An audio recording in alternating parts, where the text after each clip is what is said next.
Quranda varmı? Ancaq Quranla məni qane edə bilərsən deyənlərə Qur'an-ı Kərimin Ən'am surəsindən bir ayəni diqqətinizə çatdırırıq. Ayə çox dəhşətli və diqqət çəkən bir ayədir. Niyə? Çünki bu ayəyə əsasən insan çox şeyləri, hətta nəcis, üzr istəyirəm, murdar, bəyənmədiyi, iyrəndiyi, acığı gəldiyi şeyləri belə yeyə bilər. Əgər Qur'anı qəbul edirsənsə, onda Qur'an sənə gör nə cavab verir. Ən'am surəsi 145-ci ayə. Peyğəmbər de, mənə olunan vəhiylərin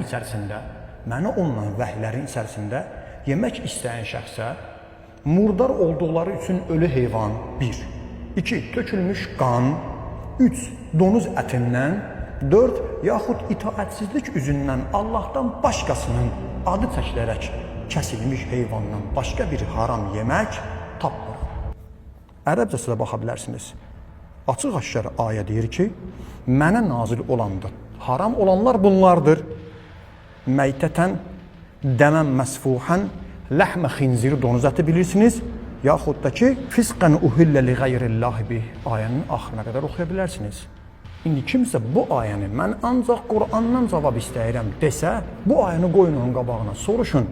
Bu ayə əsasən bizim çox nəcis bildiyimiz, iyrəndiyimiz, bəyənmədiyimiz heyvanları belə biz yeyə bilərik. Daha mən bəzilərinin adını çəkmirəm. Nə oldu? Əgər Quranla danışırıqsa, Quran deyir, mənə nazil olanda haram yemək üçün bunlardır. Deməli, bunlardan başqa hamısı halaldırmı? Kim bu iddianı eləyə bilər? Bu iddianı edənlərə biz bu ayəni çəkməklə onda deyə bilərik ki, sən gedib siçan ətini deyə bilərsən. Sən gedib murdar filan şey deyə bilərsən. Niyə? Çünki ayə 4 şeyi istisna edir. Başqa yeməyə haram istisna etmir.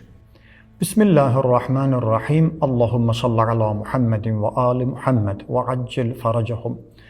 Verilən suallardan və ən çox bəzən də irad formasında deyilən sözlərdən biri də bundan ibarətdir ki, Quranda gəlmişdirmi? Hansısa bir mövzunu açırsan, hansısa bir İslam dininin qayda-qanunu deyirsən, cavabında bunu eşidirsən. Quranda varmı? Quranda gəlmişdirmi? Bəzən də İslam dininin bəzi göstərişlərini rədd etməkdən ötürü, inkar etməkdən ötürü qarşı tərəf tez bunu deyir. Quranda gəlməmişdir, qəbul etmirəm. Cavab 1. Bu iddianın özü Quranda gəlmişdirmi? Əgər kimsə deyirsə, Quranda gəlməyibsə qəbul etmirəm, o Qur'anla oturub durur, o Qur'anla danışmaq istəyir. Bizim sualımız budur.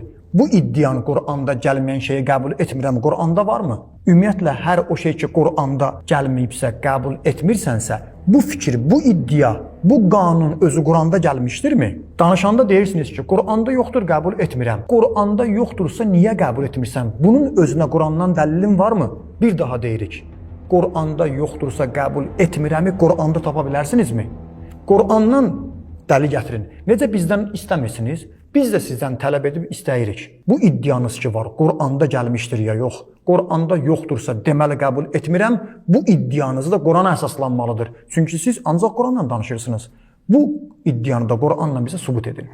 Qur'anda gəlməmişdir. Məsələn, Qur'anda ayə var. Qur'anda gəlməyən şeyi qəbul etməyin.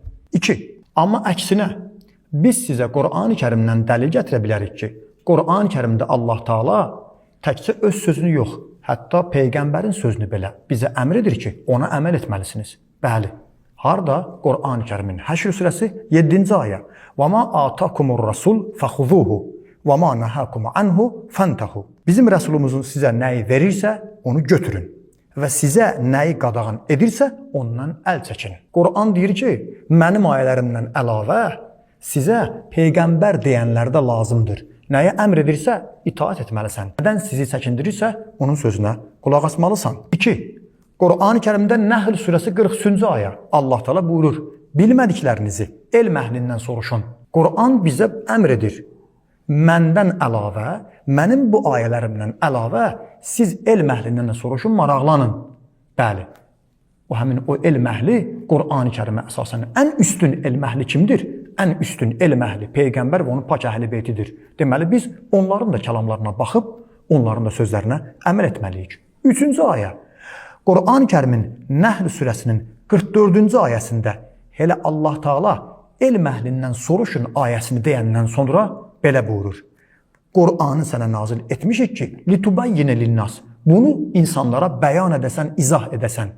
Peyğəmbərin vəzifəsi sırf ayəni insanlara çatdırmaq və oxumaq deyil. Peyğəmbərin vəzifəsi bu ayəyə əsasən Qur'an ayələrini izah etmək və bəyan etməkdir. Necə ola bilər siz deyirsiniz ki, Quranda gəlməyib qəbul etmirəm, amma Quran deyir ki, mənim ayələrimi sizə izah edən lazımdır. Peyğəmbər kəlamı bax burada bizə lazım olur. Ona görə də sırf Quranın ayəsi ilə siz heç bir şeydə irəli gedə bilməzsiniz. 3. Quranda gəlməyib qəbul etmirəm. Məgər bizim gündəlik, hətta şəriətimizdə, dinimizdə olan çox rituallar, çox qayda qanunlar Quranda gəlmişdirmi? Quranda ancaq bu gəlmişdir. Namaz qılın. Neçə rükət? 17 rükət. Bəlkə biri sübh namazını 2 yox, çox qılmaq istəyir. Onda necə? Bir nəfər namazda bir rükətdə, bir ruku yox, 2 səzdə yox, 3 səzdə eləmək istəyir. Rukunu da 2 səzdəni də eləmək istəyir. Quranda harda gəlmişdir? Quran deyir, həccə gedin.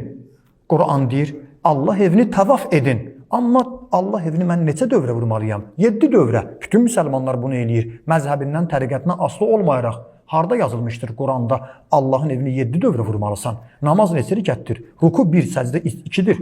Bunlar Quranda gəlmişdirmi? Xeyr. 3. Əgər Quranda hər şey gəlsəydi, bir insafınız olsun, fikirləşin. İndi Quran-ı Kərim nə boyda olmalıydı? Onu heç oxuyan da tapılmazdı. Bu günləri İslam dininin qayda qanunlarını Quranda gəlmişdir, qəbul edirəm, Quranda gəlməmişdir, qəbul etməsin. Bu məntiqlə hərəkət edirsinizsə, Quran-ı Kərimdə hər şey gəlməlidirsə, onda Quran bugün bizim aramızda olan bir cild kitabdan yox, neçə cild ensiklopediyadan çox olan bir kitab olmalıdır. 14 əsrlik bu müsəlman dilində olan bu Quran-ı Kərimin ayələri onda necə siz oxuyardınız?